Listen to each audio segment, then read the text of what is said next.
போதமலை எங்கே இருக்குது அப்படின்னு பார்த்தீங்கன்னா, நாமக்கல் மாவட்டம் ராசிபுரத்தில் வடுகம் அப்படின்னு ஒரு கிராமம் இருக்குது. இந்த கிராமத்து பக்கத்தில் தான் போதைமலை வந்து அமைஞ்சிருக்கு. இந்த போதைமலையை சுற்றியும் பார்த்தீங்கன்னா விவசாயத்தையே நம்பியிருக்காங்க. கீழே மட்டும் இல்லை, மலை மேலேயும் பார்த்தீங்கன்னா முற்றிலும் விவசாயத்தை தான் நம்பியிருக்காங்க. இந்த போதைமலையில் என்ன முக்கியமாக பார்க்கப்படுது அப்படின்னு பார்த்தீங்கன்னா, போதைமலையில் இருக்கக்கூடிய மலைவாழ் மக்கள் பார்த்தீங்கன்னா இப்போ இருக்கிற நவீன உபகரணங்கள் வந்து பயன்படுத்துறதே கிடையாது, பயன்படுத்தவும் முடியாது. ஏன்னா ஒரு சின்ன குண்டூசி வாங்கணும் அப்படின்னா கூட 4 கிலோமீட்டர் 5 கிலோமீட்டர் நடந்து வந்து வாங்கிட்டு போகிற மாதிரி தான் நிலைமை இருக்குது. இந்த மலையில் பார்த்தீங்கன்னா கீழூர் மேலூர் அப்படின்னு சொல்லிட்டு 2 பாகமாக இருக்குது. முதல்ல நம்ம கீழூரில் தான் நம்ம பயணம் பண்ண போகிறோம். முதல்ல நம்ம கீழூர்லேருந்து நம்ம ஆரம்பிக்க போகிறோம் நம்ம பயணத்தை.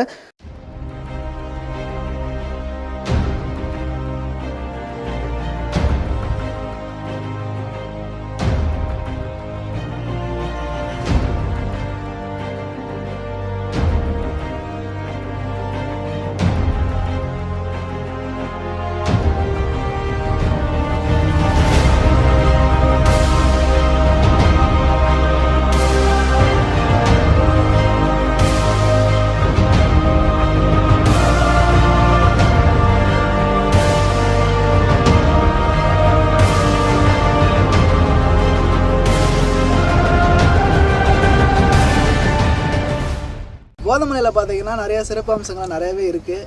அதே மாதிரி பார்த்தீங்கன்னா இங்கே இருக்கிற நிறைய குறைகள்லாம் நம்ம தெரிஞ்சுக்க போகிறோம். மேலே ஒரு ரொம்ப நீண்ட ஒரு பயணமாக இப்போ போயிட்டுருக்கோம். இதில் பார்த்திங்கன்னா ரோடு வசதி எதுவுமே கிடையாது. வெறும் கல் தடமாக தான் இருக்குது, ஒத்தடி பாதை மாதிரி தான் இருக்குது. அந்த ஒத்தடி பாதை மேலே தான் நம்ம இப்போ போயிட்டுருக்கோம். இதே பாதையில் தான் அந்த மலைவாழ் மக்களும் போயிட்டு இறங்கிட்டு இருக்காங்க. இப்போ கூட ரீசெண்டாக ஒரு அரிசி மூட்டை எடுத்துகிட்டு ஒருத்தர் போனார். எவ்வளோ கஷ்டப்பட்டு இந்த மலை ஏறிட்டு இருக்காங்க. அதையும் கூட நம்மளும் சேர்ந்து ட்ராவல் பண்ண போகிறோம். சொல்லப்போனால் இந்த ட்ராவல் வந்து ரொம்பவே கஷ்டமான ட்ராவலாக தான் இருக்க போகுது எனக்கு தெரிஞ்சு. ஏன்னா கொல்லிமலையில் பார்த்தீங்கன்னா ரோடு வசதியெல்லாம் இருக்குது, நம்ம பஸ்ஸில் போகலாம், பைக்கில் போகலாம். ஆனால் இந்த மாதிரி இடத்துல நம்ம வரும்பொழுது ஒரு சாலை வசதி இல்லாதனால நம்ம நடந்து தான் போகிற மாதிரி தான் இருக்குது. ஸோ அதனால் ரொம்பவே கஷ்டப்பட்டு தான் போகிற மாதிரி இருக்கும். நாங்களே இப்போ கஷ்டப்பட்டு தான் போகிறோம். மேலே பார்த்தீங்கன்னா ஒரு சின்ன சின்ன அருவியெல்லாம் இருக்குதுன்னு சொல்கிறாங்க. இன்னும் நாங்களே இன்னும் போனதில்லை, நாங்களே ஃபஸ்ட் டைம் தான் இந்த இடத்துக்கு வந்திருக்கோம். இப்போது நம்ம கிராமப்புற மக்களாகட்டும், கீழே இருக்க மக்களாகட்டும், நமக்கு ஏதாவது ஒரு பொருள் தேவை அப்படின்னா நம்ம டக்குன்னு ஒரு மளிகை கடைக்கோ இல்லை டிபார்ட்மெண்ட் ஸ்டோருக்கோ நம்ம போயிட்டு வாங்கிக்கிறோம். ஆனால் இங்கே இருக்கிற மலைவாழ் மக்கள் பார்த்திங்கன்னா அந்த மாதிரி சுச்சுவேஷனில் எதுவுமே கிடையாது. எந்த ஒரு சின்ன பொருள் வாங்கணும் அப்படின்னாலும் இந்த மலையிலேருந்து கீழே இறங்கி நகரத்துக்கோ இல்லை கிராமத்துக்கோ போய் தான் பொருள் வந்து வாங்க முடியும். அது மாதிரி நம்ம சூழ்நிலை தான் இங்கே இருக்குது. இப்போ ரீசெண்டாக தான் ஒரு 3 வருஷத்துக்கு முன்னாடி தான் இந்த மலைக்கு வந்து கரண்ட் சப்ளை கொடுத்துருக்காங்க. அதுக்கு முன்னாடி எல்லாம் விளக்கு தான் யூஸ் பண்ணிட்டு இருக்காங்க. ரொம்பவே ஒரு அவல நிலை தான். ஓகே, இப்போ நம்ம மேலே போய் பார்க்கலாம். மேலே போகலாம் ஃபஸ்ட்டு.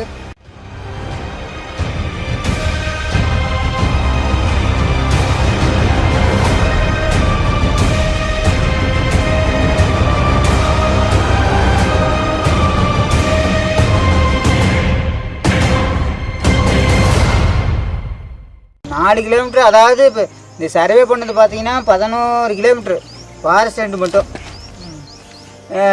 மீதியெல்லாம் நெட்டாக போகிற தடம் வந்து இப்போ 4 கிலோமீட்ரு நடந்து தான் போய் ஆகணும், வேறு வழி இல்லை. 2019 ஆகியும் எந்த நடவடிக்கையும் இன்னும் ஆக மாட்டேங்குது. இது கரண்ட் எப்போ கொடுப்பாங்க? அந்த தலைவர் இருக்கும்போதே 7-8 ஆண்டு காலம் இருக்கும். 8 வருஷம் இருக்கும். ஓட்டு கேட்க மெயினாக நம்ம இந்த ஒரு முன்னாடி இந்த இது எம்பி அவர் தான் வந்தார் மேலே மலைக்கு. அவர் நடந்து வருவார். அவர் நிறைய டைம் மலைக்கு ஏறி இருக்கிறார். ஆனால் இப்போ இருக்கிற எம்பி வரல. இங்கே ஒரு ஆஃபீஸர், பெரிய ஆஃபீஸர் வந்து மேலே இறந்து போயிட்டாங்க. கலெக்டர் கூட வந்து இறந்தே போயிட்டாருங்களா? மூச்சு திணறனாலயா? மூச்சு திணறோ ஹார்ட் அட்டாக்கோ இன்னும் வந்து இறந்து போயிட்டாங்க. எத்தனை வருஷம் இருக்கும் அது? இப்போ 15 வருஷத்துக்கு 18 வருஷம் பக்கமாக இருக்கும். இப்போ மலை மேலே என்ன தொழில் பிரதான தொழிலாக இருக்குது? அரளிப்பூ மெயினாக இருக்குது. சிறுதானியம் இல்லாமல் சாமை, தேனை, ஆரியம், கொள்ளு, உளுந்து, நெல், அந்த வகையெல்லாம். அந்த நெல் வந்து இந்த புழுதிகார நெல்லுன்னு விதைப்பாங்க, அது விதைப்பாங்க. மற்றபடிக்கு மஞ்சள், அது இது, பலா, கொய்யா எல்லாமே இருக்குது. எல்லாமே மாமரம் எல்லாமே வந்து இப்போ இருக்குது. எல்லாமே அப்பப்போ அந்தந்த சீசனுக்கு எல்லாம் தலை சமயம் தீட்டி கீழே இறங்கிட வேண்டியதான். எனக்குன்னு ஒரு சந்தேகம்னா, மேலேருந்து எல்லாத்தையும் அறுவடை பண்ணி கீழே இதில் தான் இறக்கிட்டு வருவாங்களா? இல்லை, இதுலேயும் இறக்குவாங்க, வேறு ரூட்லேயும் இறக்குவாங்க. அது எப்படி வண்டி போகிற மாதிரி இருக்குங்களா? இல்லை, எதுவுமே வண்டி கிடையாது. எல்லாமே இதே மாதிரி நடதான், செம கணக்கு தான். இது இப்போ இப்போ கொஞ்சம் கொஞ்சமாக என்ன பண்ணுறாங்கன்னா இப்போ பூரா சவுக்கு மரம் போட்டிருக்குறாங்க. சவுக்கு மரம் போட்டுட்டாங்க. இப்போ சில மிளகு கொடி, காப்பி செடி இது மாதிரி போடுறதுக்கெல்லாம் ஏற்பாடு பண்ணிக்கிட்டே இருக்கிறாங்க. அது வருஷத்தில் ஒரு டைம் தான் வெள்ளாமை கிடைக்கும். அதிகமாக வருஷத்தில் ஒரு ஒரு தடவை தான் வெள்ளாமை எடுக்கணும். ஆமாம் ஆமாம். மிளகு இதெல்லாம் வந்து இன்னும் 2 வருஷத்தில் மிளகு கொடியெல்லாம் போட்டிருக்கிறாங்க. இப்போவே சில பெரிய மரத்தில், பலா மரத்தில், அது இதில் பெரிய மரங்கள்ல எல்லாம் போட்டிருக்கிறாங்க.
இப்போ வந்து பார்த்திங்கன்னா போதமலையில் பார்த்திங்கன்னா பாதி மலை தாண்டி முக்கால்வாசி மலை ஏறியாச்சு.